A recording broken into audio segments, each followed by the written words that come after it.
Assalamualaikum warahmatullahi wabarakatuh. Saya Samuel Panggabean dari Pemadam Kebakaran Kabupaten Simalungun.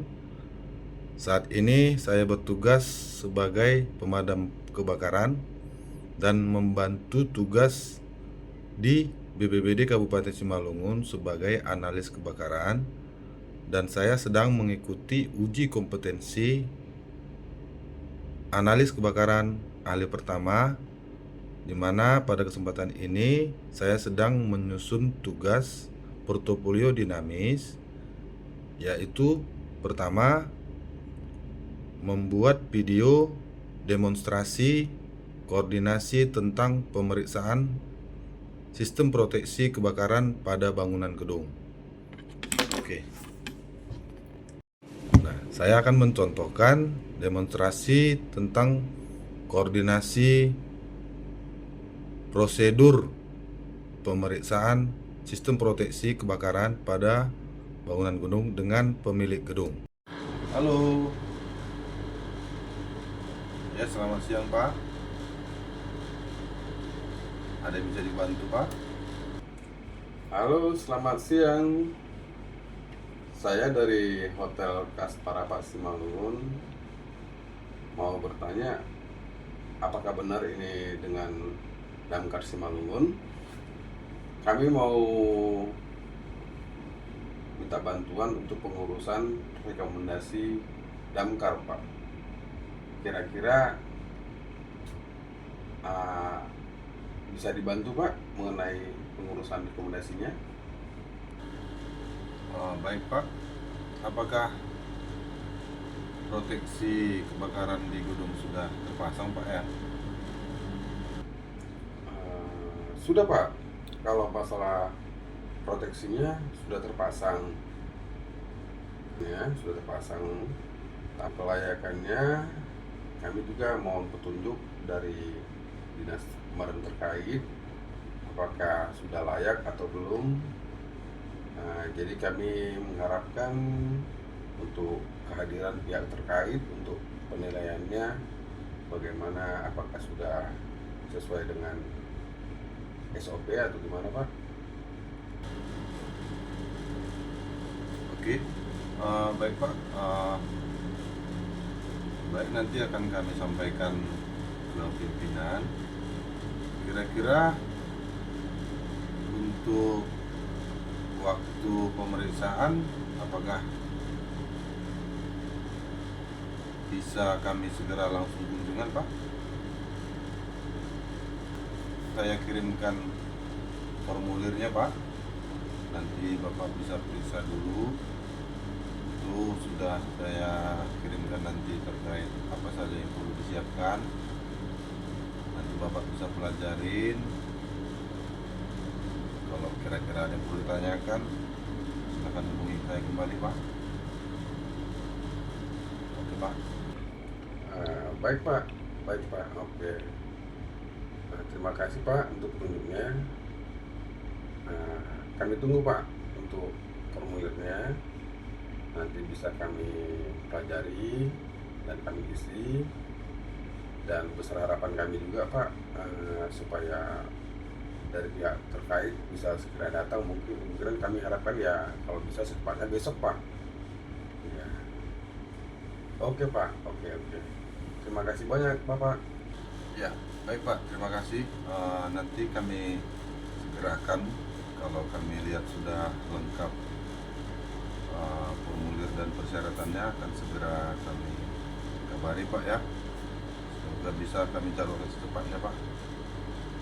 Ya, Pak. Nanti kami kabari lagi, Pak, ya. Terima kasih, Pak. Dan selanjutnya tugas kedua yaitu demonstrasi terkait penyuluhan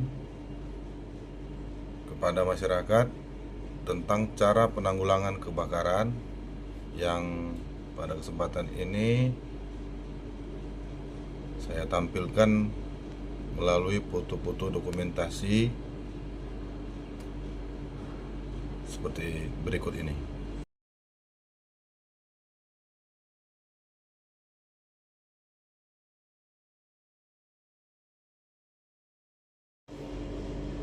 Selanjutnya terkait persyaratan teknis APAP, yaitu alat pemadam api portable. Alat pemadam api portable terdiri dari APAR, yaitu alat pemadam api ringan, dan APAP, alat pemadam api berat. Bedanya adalah kalau dia APAR itu beratnya kurang dari 18 kg, dan kalau APAP, alat pemadam api berat, itu lebih dari 18 kg.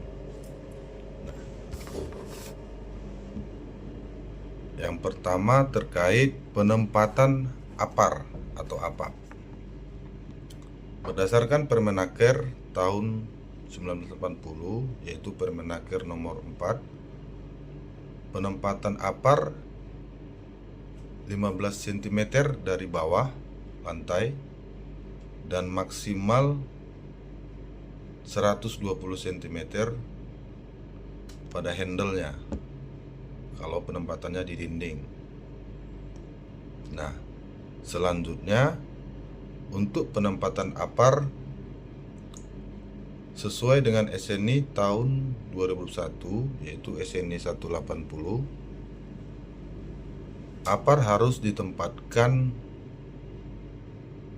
sesuai dengan kelas kebakaran dan potensi kebakaran yang ada pada bangunan gedung tersebut, yaitu maksimal jaraknya adalah 15 meter antara satu APAR dengan APAR lainnya.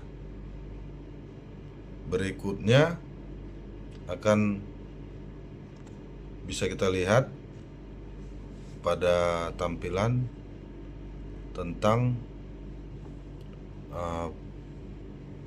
penggunaan APAR yang harus ditempatkan pada bangunan sesuai dengan persyaratan yang ada pada SNI 180 tahun 2021.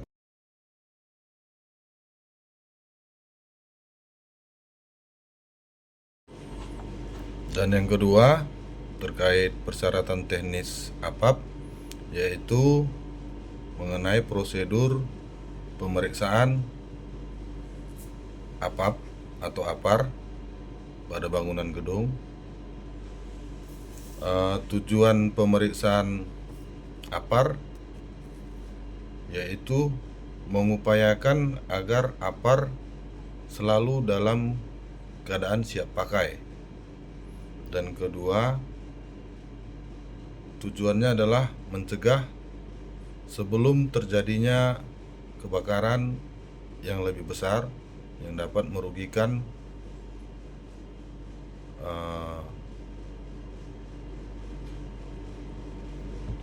pihak pengelola bangunan gedung. Dan selanjutnya terkait prosedur pemeriksaan APAR yang perlu diperhatikan pada saat pemeriksaan rutin, yang perlu dilihat pertama adalah harus dicek kondisi APAR, apakah tabung atau APAR tersebut masih layak digunakan. Dan kedua yaitu harus dicek tekanan pada indikator APAR tersebut dan memastikan jarum pada indikator pada zona hijau. Dan apabila APAR-nya tidak memiliki indikator, harus dipastikan berat dari tabung itu ditimbang. Bobotnya harus diukur, yaitu berat tabungnya dengan bobot isinya, untuk memastikan bahwa APAR tersebut masih layak digunakan. Oke. Dan persyaratan teknis yang ketiga tentang tentang APAR, yaitu mengenai isi ulang APAP atau APAR. Nah, untuk isi ulang APAP atau APAR, acuannya adalah sesuai SNI 180 tahun 2001. Apabila APAR itu yang terdiri dari bahan asam soda atau bahan kimia harus diisi ulang 1 tahun sekali. Ini bisa kita lihat pada tabel berikut yang merupakan sesuai SNI 180 tahun 2001.